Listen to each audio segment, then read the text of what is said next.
Hello students, आज हम बात करेंगे क्लास 10th के अध्याय फर्स्ट के बारे में, जिसमें चैप्टर का नाम है वास्तविक संख्या। तो हम वास्तविक संख्या, सबसे पहले हम बात जानेंगे वास्तविक संख्याओं के बारे में। वास्तविक संख्या होती क्या है? तो यहाँ पर देखो, वास्तविक संख्या होती क्या है कि जिन संख्याओं को हम नंबर लाइन पर रिप्रेजेंट कर दें, क्या करते हैं, यानी जिन संख्याओं को हम एक संख्या रेखा पर प्रदर्शित कर दें, वह संख्या क्या कहलाती हैं? वास्तविक संख्या कहलाती हैं। तो देखो, वास्तविक संख्या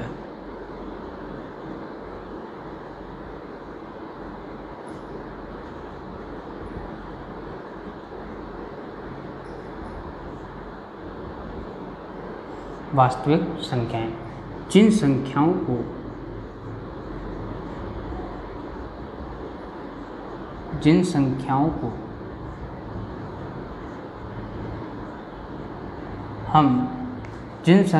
को हम संख्या रेखा पर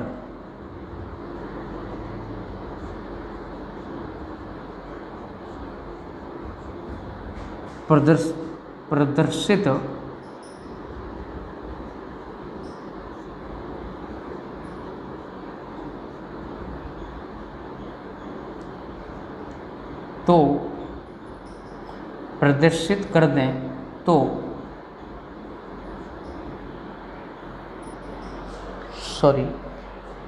जिन संख्याओं को हम संख्या रेखा पर प्रदर्शित कर सकते हैं, ठीक है, जिन संख्याओं को हम संख्या रेखा पर प्रदर्शित कर सकते हैं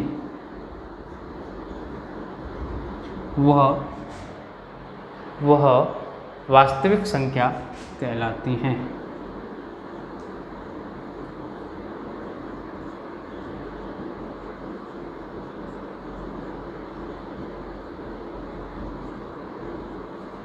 तो ये संख्या रेखा क्या होती है?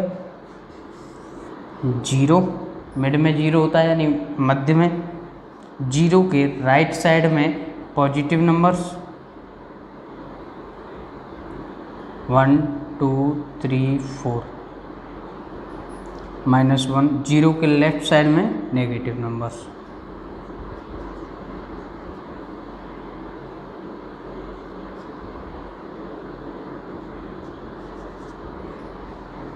माइनस इन्फिनिटी और ये प्लस इन्फिनिट, ठीक है कि नहीं? इधर क्या होगा? प्लस के इन्फिनिट और इधर होगा माइनस के इन्फिनिट, ठीक है कि नहीं? अब यहाँ पर बात करेंगे तो संख्या रेखा, वास्तविक संख्या में हम प्राकृत संख्याओं को, यानी प्राकृत संख्याओं को हम नंबर लाइन्स पर दर्शा सकते हैं। पूर्ण संख्याओं को हम नंबर लाइन्स पर दर्शा सकते हैं। पूर्णांक संख्याओं को हम संख्या रेखा पर प्रदर्शित कर सकते हैं। परिमेय संख्याओं को भी संख्या रेखा पर प्रदर्शित कर सकते हैं और अपरिमेय संख्याओं को भी संख्या रेखा पर प्रदर्शित कर सकते हैं, क्योंकि हम क्लास 9th में यह सब चीज़ पढ़ चुके हैं। क्योंकि हम अपरिमेय संख्याओं को भी संख्या रेखा पर दर्शाना सीखा था और परिमेय संख्याओं को भी संख्या रेखा पर दर्शाना सीखा था, और पूर्णांक संख्याओं को भी दर्शा सकते हैं, प्राकृत संख्याओं को भी दर्शा सकते हैं, पूर्ण संख्याओं को भी दर्शा सकते हैं। तो मैं कह सकता हूँ वास्तविक संख्याएं और वास्तविक संख्याओं को वास्तविक संख्या को कैपिटल आर द्वारा निरूपित करते हैं। आर द्वारा निरूपित करते हैं, ठीक है। वास्तविक संख्याओं में कौन कौन सी संख्या होंगी? प्राकृत संख्या,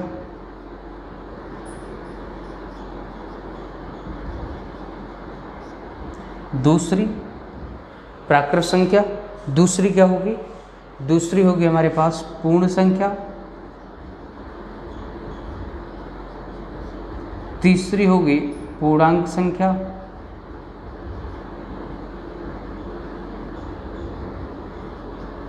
फोर्थ परिमेय संख्या,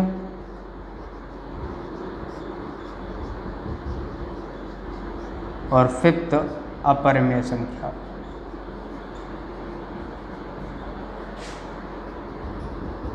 अपरिमेय संख्या।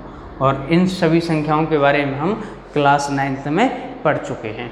ठीक, वास्तविक संख्या समझे, क्योंकि हमारे चैप्टर का नाम क्या था, वास्तविक संख्याओं था।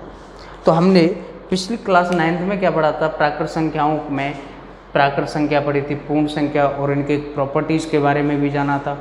इनके यानी परिमेय और अपरिमेय संख्याओं को जोड़ना, घटाना, डिवाइड करना, ये सब चीज़ सीखा था। ठीक, अब बात करेंगे हम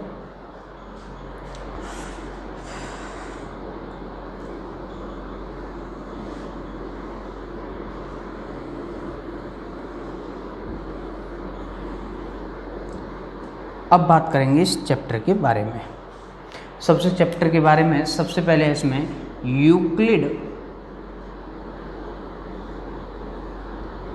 यूक्लिड विभाजन प्रमेय का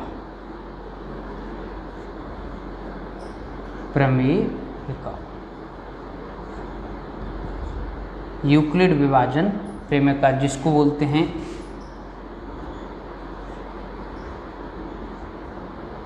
डिवीजन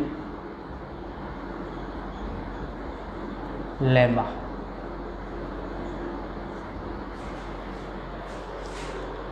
यूक्लिड डिवीजन लेमा क्या बोलते हैं, यूक्लिड विभाजन प्रमेय का। देखो, यूक्लिड विभाजन प्रमेय का होती क्या है कि हमारे पास दो क्या हैं, दो धनात्मक a तथा b,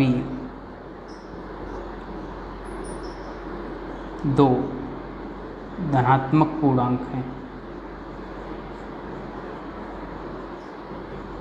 धनात्मक पूर्णांक हैं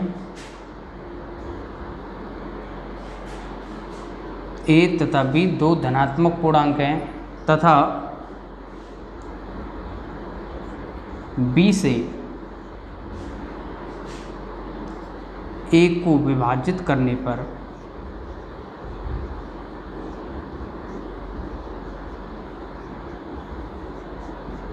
हमें क्या मिलेगा। देखो, a किससे डिवाइड दे रहे हैं हम, b से, तो भैया b से किस में डिवाइड दे रहे हैं, a में, तो हमें क्या मिलेगा, q, यानी कोई भागफल मिलेगा। तो भैया भागफल मिलेगा, तो इसके बाद अगर हम सॉल्व करेंगे तो हमें क्या मिलेगा, एक रिमाइंडर मिलेगा। भाई कुछ ना कुछ शेष भी बचेगा, तो शेष जो बचेगा उसको क्या कहेंगे, रिमाइंडर कहेंगे।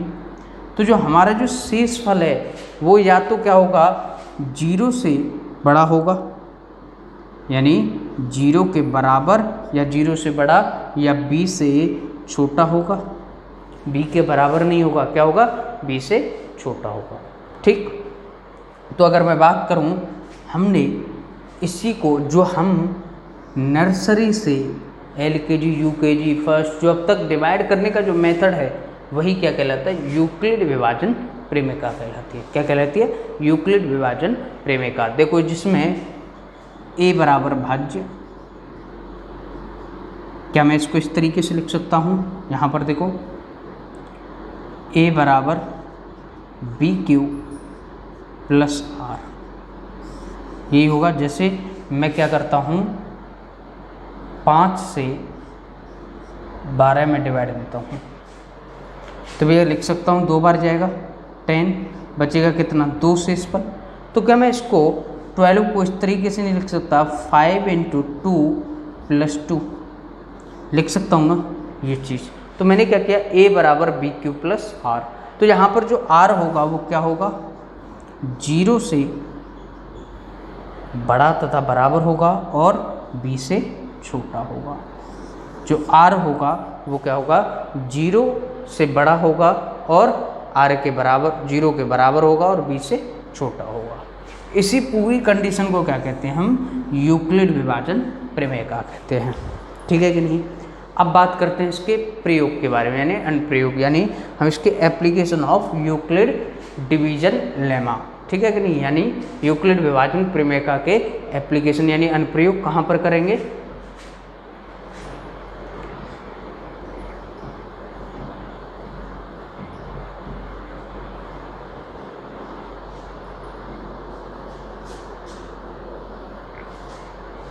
देखो,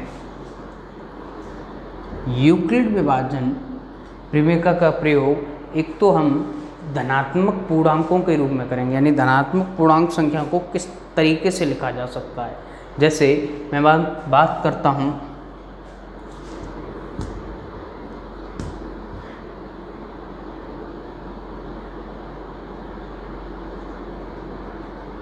सम संख्याओं को धनात्मक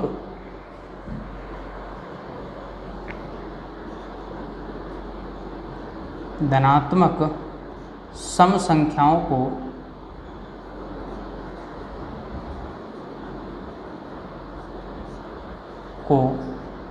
2q के रूप में तथा धनात्मक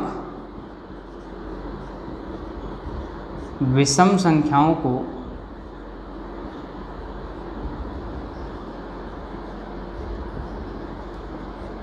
2q+1 के रूप में लिखा जा सकता है। 2q+1 के रूप में लिखा जा सकता है। तो भैया अब यहाँ पर देखो विषम संख्या यानी सम संख्या को क्या 2q के रूप में और धनात्मक विषम संख्याओं को 2q+1 के रूप में लिखा जा सकता है। तो इस कंडीशन को हम प्रूफ करके दिखाएंगे। तो देखो धनात्मक संख्याओं को माना कि a एक धनात्मक पूर्णांक संख्या है। क्या है? धनात्मक एक पूर्णांक संख्या है। माना कि a एक धनात्मक पूर्णांक संख्या है तथा b बराबर मैं क्या मान लूँ 2 मान लूँ, b बराबर 2 है। ठीक है कि नहीं? अब यहाँ पर देखो a एक क्या है धनात्मक पूर्णांक संख्या है तो b बराबर क्या है 2 है। तो भैया रिमाइंडर क्या होगा, या तो क्योंकि b बराबर क्यों 2 है, क्योंकि वो संख्या क्या है सम संख्या की बात कर रहा है। किसकी बात कर रहा है? सम संख्या की बात कर रहा है। और सम संख्या कैसी है? 2 से डिविजिबल होती है कि नहीं? तो यहाँ पर देखो रिमाइंडर, अब बात करता हूँ रिमाइंडर जो होगा वो 0 से बड़ा तथा बराबर और b से छोटा होगा। यानी जो रिमाइंडर है वो क्या होगा 0 से बड़ा तथा बराबर और 2 से छोटा होगा, यही होगा ना। ठीक, अब यहाँ पर देखो रिमाइंडर ये हो गया। अब मैं r बराबर पहली कंडीशन लिखूँगा 0। भाई मेरे पास यूक्लिड विभाजन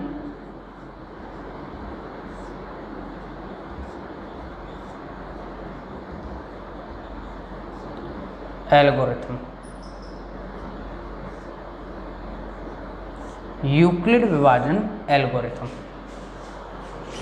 यूक्लिड विभाजन प्रमेयिका।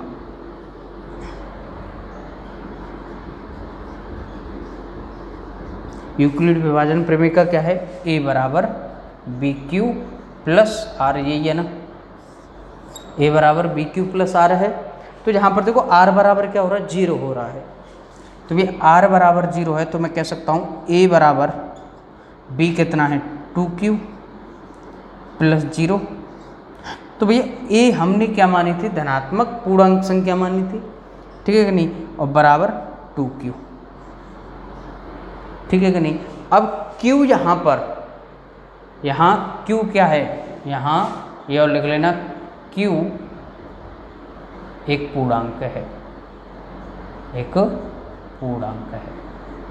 ठीक है कि नहीं? यहाँ पर q क्या है? पूर्णांक है। तो भैया q की वैल्यू यहाँ पर क्या रखोगे? q 1 2 3 4 5 ये चीज़ लिखोगे ना, q 1 2 3 4 5 लिखोगे तो a बराबर क्या होगा 2 होगा, 4 होगा, 6 होगा, 8 होगा और 10 होगा। तो देखना मुझे सम नंबर्स मिल रहे हैं ना, सभी कैसे मिल रहे हैं? सम नंबर्स मिल रहे हैं। तो मैं सम नंबर्स को क्या लिख सकता हूँ? a बराबर 2q लिख सकता हूँ। यानी मैं धनात्मक संख्या को, धनात्मक पूर्णांक संख्या को किस रूप में लिख सकता हूँ? यानी धनात्मक सम संख्या को मैं किस रूप में लिख सकता हूँ? 2q के रूप में लिख सकता हूँ। अब बात करते हैं, देखो यहाँ पर r के जो मान होंगे वो क्या होंगे? 2 ही मान होंगे, एक 0 और एक 1। तो ये r बराबर मैंने 0 रखा। अब r बराबर मैं क्या रखता हूँ? 1 रखता हूँ। तो यहाँ पर देखो 1 रखा तो a बराबर क्या हो जाएगा? 2q+1 हो जाएगा। q की वैल्यू वही हमारे लिए क्या होगी? 1 2 3 4 5 एंड सो ऑन, यही होगा। तो ये ए बराबर कितना हो जाएगा, यहाँ पे 3 हो जाएगा, 5 हो जाएगा, 7 हो जाएगा, 9 हो जाएगा, 11 हो जाएगा। इस तरीके से देखना, ये जो क्या है सभी विषम संख्याएं हैं। तो विषम संख्याएं हैं तो ये विषम संख्याओं को मैं 2q+1 के रूप में लिख सकता हूँ कि नहीं। तो यानी किसी भी धनात्मक संख्याओं को हम इस तरीके से लिख सकते हैं, यानी किसी भी धनात्मक विषम संख्याओं को हम किस रूप में लिख सकते हैं, 2q+1 के रूप में लिख सकते हैं, और सम संख्याओं को 2q के रूप में लिख सकते हैं। तो यानी यूक्लिड विभाजन प्रमेय का प्रयोग कहाँ पर हुआ कि हम सम संख्या यानी धनात्मक सम संख्याओं का प्रयोग धनात्मक विषम संख्याओं को किस तरीके से लिख सकते हैं, उन चीज़ों को यहाँ पर प्रूफ किया गया है। समझ में आया कि नहीं। अब बात करते हैं हम यूक्लिड विभाजन एल्गोरिथम का प्रयोग। यूक्लिड विभाजन एल्गोरिथम का प्रयोग,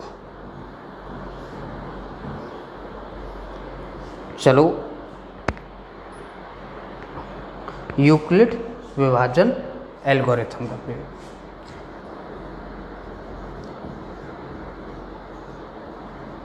यूक्लिड विभाजन एल्गोरिथम, यूक्लिड विभाजन एल्गोरिथम। यूक्लिड विभाजन एल्गोरिथम का प्रयोग किया जाता है एचसीएफ निकालने में। किन्हीं दो संख्याओं का एचसीएफ निकालने में। तो ये देखो, दो संख्याएं जैसे हमारे पास मैं मानता हूँ 45 है और 130 है। ये दो संख्याएं, इन दोनों संख्याओं का एचसीएफ निकालना है। एल्गोरिथम और लेमा यानी प्रमेयिका में और एल्गोरिथम में क्या अंतर होता है। लेमा होती है कि हम जो प्रूफ की हुई यानी हमारे पास कोई प्रूफ किया हुआ स्टेटमेंट है और उसका प्रयोग हम किसी संख्याओं यानी किसी को सॉल्व करने में प्रयोग करते हैं। यानी किसी कथन को, जो प्रूफ किया हुआ कथन है, उसको हम किसी सॉल्व करने के लिए प्रयोग करते हैं, वो क्या होता है, लेमा होता है। और एल्गोरिथम होता है यानी स्टेप बाइज, किसी भी सॉल्यूशन को हम स्टेप बाइज क्या करते हैं, सॉल्व करते हैं, वो क्या होता है, एल्गोरिथम होता है। ठीक है कि नहीं। तो हम 45 और 130 का एचसीएफ निकालेंगे। कितना, 45 और 130। तो 45 और 130 का प्रयोग करेंगे। तो भैया 45, तो सबसे पहले हमें क्या करना है, सबसे पहले छोटी संख्या से हम करेंगे स्टेप फर्स्ट।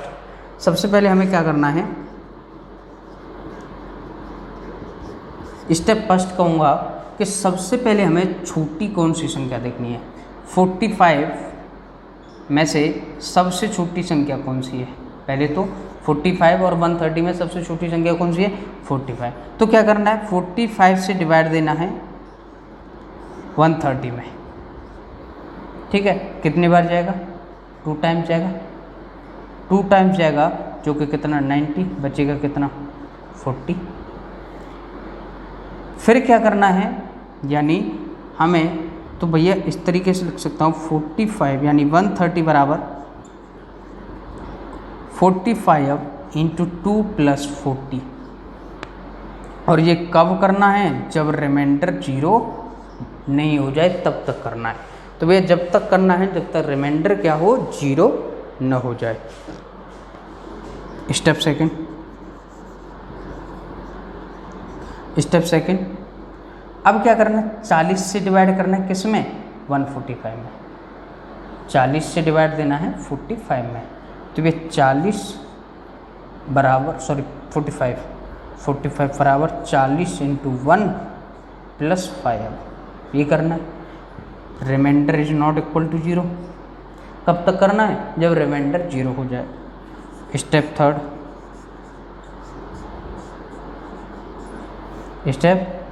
तो अब क्या करना है, 4 यानी क्या, कितनी बार गया, 40, बचा कितना 5। तो 5 से डिवाइड देना है कितने में, 40 में।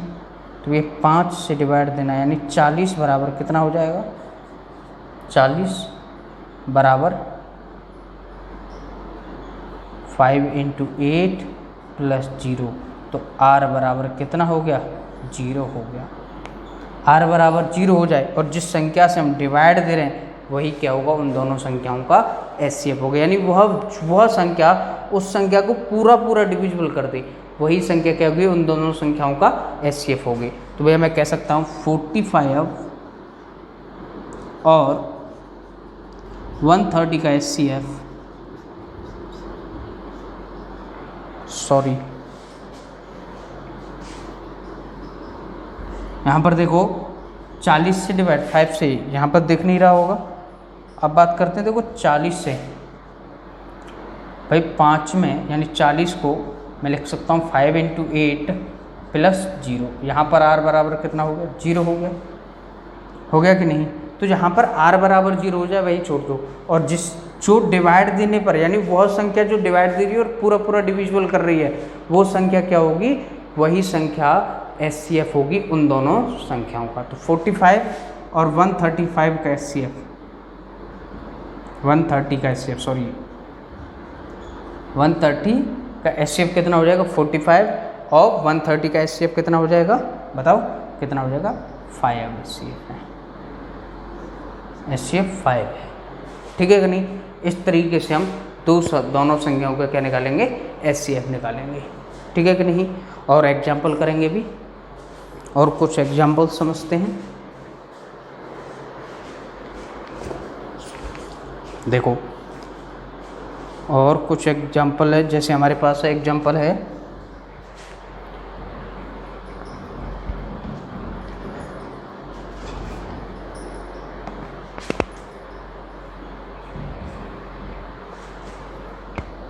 हमारे पास एग्जाम्पल है कि दर्शाइए कि कोई भी धनात्मक पूर्णांक के दर्शाना है कि किसी भी धनात्मक पूर्णांक को हम 3q अथवा 3q + 1 और 3q + 2 के रूप में लिख सकते हैं, जहाँ q एक पूर्णांक है, जहाँ q एक पूर्णांक है। तो उसने क्या बोला है, किसी भी धनात्मक संख्या को हम 3q + 1 और 3q + 2 के रूप में लिख सकते हैं। तो जहाँ क्या है, q एक पूर्णांक, ये सवाल है। तो यही हमें उस धनात्मक संख्या को किस रूप में दिखाना है, 3q + 1 और 3q + 2 के बराबर। तो भैया हम सबसे पहले क्या करेंगे, यूक्लिड विभाजन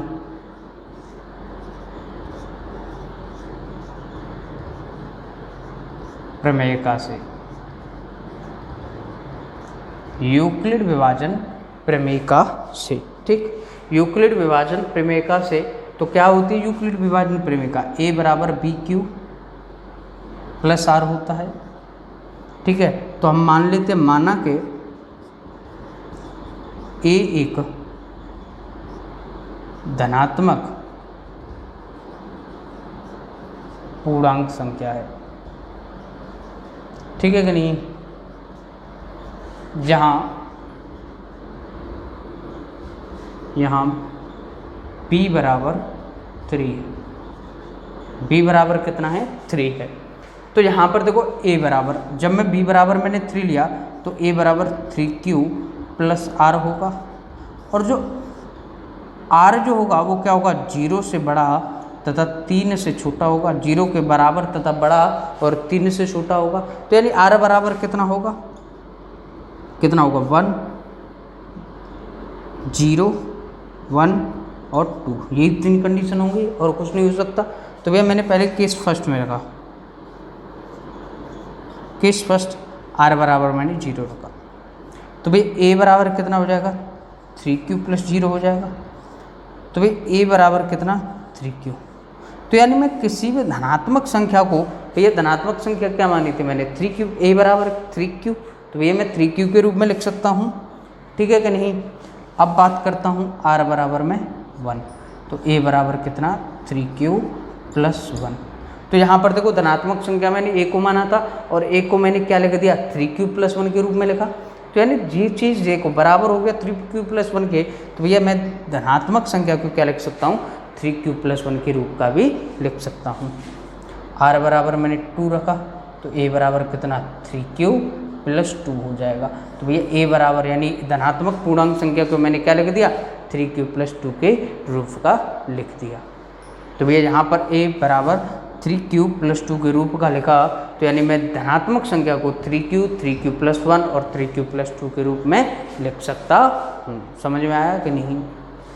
ठीक है, तो आज के लिए इतना ही बहुत। कल हम एक्सरसाइज 1.1 कराएंगे, क्योंकि थ्योरी आपकी इतनी ही है आज। इंट्रोडक्शन हमारे में एक्सरसाइज फर्स्ट का पूरा हो चुका है। तो एक्सरसाइज मैं चाहता हूँ आप एक्सरसाइज करेंगे घर पे। ठीक, जय हिंद, जय भारत।